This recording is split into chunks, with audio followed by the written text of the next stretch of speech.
The Asian Art Museum in San Francisco is currently presenting Chiharu Shiota's Two Home Countries exhibition.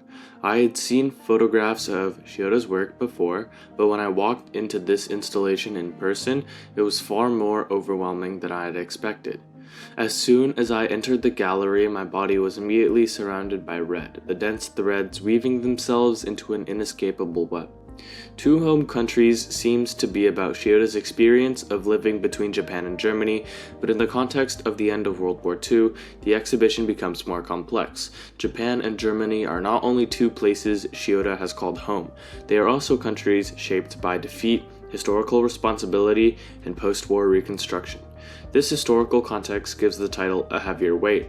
The installation includes letters written by Japanese soldiers and German civilians, shifting the focus from political history to the personal experiences of ordinary people at the end of the war.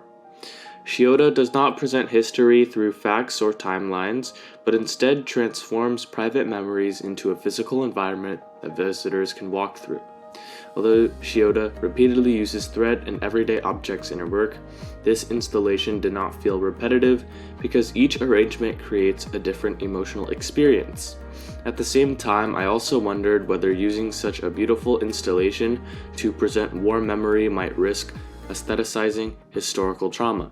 Even with these questions, this exhibition remains one of the most unforgettable exhibitions I have experienced. After leaving the museum, what stayed with me most was not any single object, but the feeling of standing inside the dense web of red thread. There, memory, history, and identity surrounded me from every direction.